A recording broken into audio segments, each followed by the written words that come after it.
Hi, friend. Welcome to a new episode of Thinking Out Loud. Thanks for joining me on my walk today. I originally wanted to take you out on the trails today, but I drove by earlier and they're still very, very icy and didn't look too nice to walk on. So our neighborhood round it is.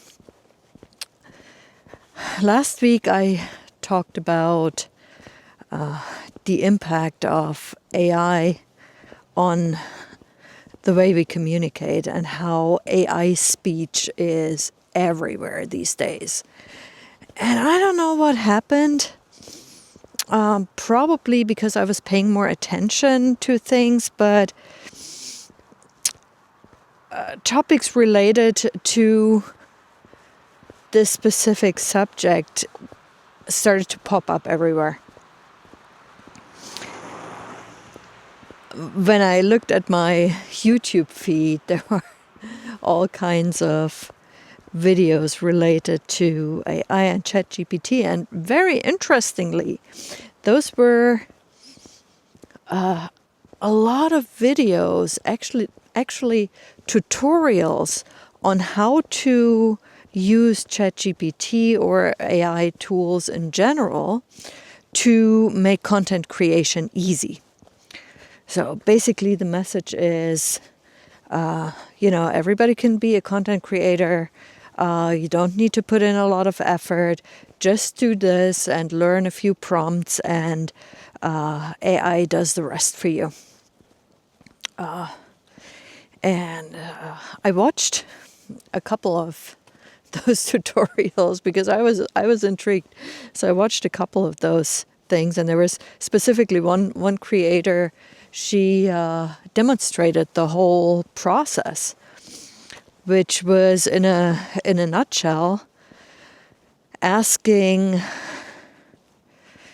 ChatGPT to put a prompt for her together that is targeted at generating ideas for content. Then that prompt she put into another AI engine. I think it was Poppy AI or something like that. And that pod spit out, 20, 30 something, whatever she put in there, how many ideas. And then she would go back and ask AI to create another prompt to put together, hooks, scripts, descriptions, titles, even shot lists, B-roll ideas, like pretty much everything that you need to create a video, like short form. I think she is focused on short form content, but it didn't take long to have basically 20 or 30 scripts together, good to go, with titles, descriptions, everything, and even suggestions on how to use either stock B-roll, or you can, generate AI-generated footage. So you don't even have to go through the trouble of filming if you don't want to. And I sat there and I thought to myself, nothing in this content contains an ounce of originality. Not even the idea is yours. Not even the prompt. You can't even be bothered to come up with the prompt yourself. And there are other videos out there that basically teach the same sort of concept. And funny enough, you see you see it. You see it popping up. You see people talking in a way that sounds completely unnatural and inauthentic, clearly reading a script. But I looked at it from a creator is a big word, but from somebody's perspective who also records videos and shares videos. And I'm asking myself, when I see stuff like that, why? What is the purpose? Why are you, if you don't have any ideas, you don't have a message to share or anything creative or whatnot, why are you doing this? The answer in many cases is pretty simple. It's to make money, or trying to make money, I believe. Because many of these tutorials kind of hint on the fact that you can, get to how many thousands, whatever, subscribers really quickly and don't even need to leave your desk. So very, very easy, quick money, get rich quick sort of message, which I don't think is the case.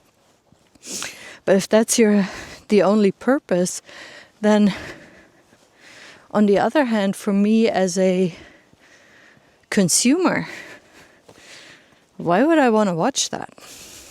And I don't want to watch that. I go on YouTube specifically to either watch tutorials to learn something. That is the main thing, really, to learn stuff, educational. I don't know, I used YouTube when I need to fix something around the house or whatnot and don't know how to do it. So stuff like that, but also broader topics. At the moment, I'm using YouTube to brush up on my Italian. I used YouTube to, learn how to edit videos, things like that. And to a degree, I also use it as entertainment. But the things I watch is created by people that create original content, that are authentic and just share their own experiences. They're very relatable and that talk like relatable people. This is only one area, but it showed me how invasive this new technology is and how tempting it is to mentally offload a lot of creative tasks, thinking tasks, things you would mull over on a walk, for instance, or, while you're in the shower. I don't know if you know what I mean, but if you have like a complex problem and, or you need to make a big decision, these periods where you really chew on a problem, sit with the problem and mull it over and look at it from different perspectives, that doesn't happen a lot anymore because people by default take the shortcut to either Google or ChatGPT. Really thinking about something is a dying art, I believe. And that's a very, very sad thought. So personally, I very much limited my use of ChatGPT and also Google to just impulsively reach for it if a question or an issue arises, and force myself to think about stuff first, because it's, when you're not using a skill, you're losing it. It's really a use it or lose it situation. And I personally, I'm not inclined to outsource my brain to an AI bot. And I don't want to live in a world where people do that. But it is very tempting, and it's all around. It's through all generations. It's not even that you can say it's just the younger generation that grows up basically with their nose attached to a phone screen. It's across the board. And again, what I've observed on YouTube recently, and that could be that the algorithm just shows me that because it is relevant for me and it is in my age group and whatnot. But there is that trend that YouTube educators, gurus, whatever you want to call them, basically tell people, my generation and older, you really need to start a YouTube channel because people want to hear from you. They want to hear your experience, yada, yada, yada, yada. And it happens. I see a lot of channels, new channels popping up with, people being in their 50s and 60s. And I think in general, I think that's amazing. Mind you, I'm in my 50s. But it's also, I see a lot of those channels where I hear the same scripting, the same sort of content that is the opposite of sharing true experiences and being authentic and, sharing your life wisdom and insights and original thoughts. And I don't like where that's going.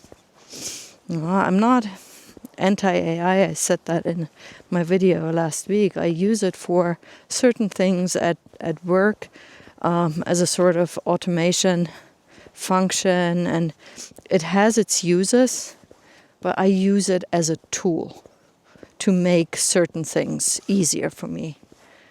I am very conscious to not use it as a replacement for an original thought.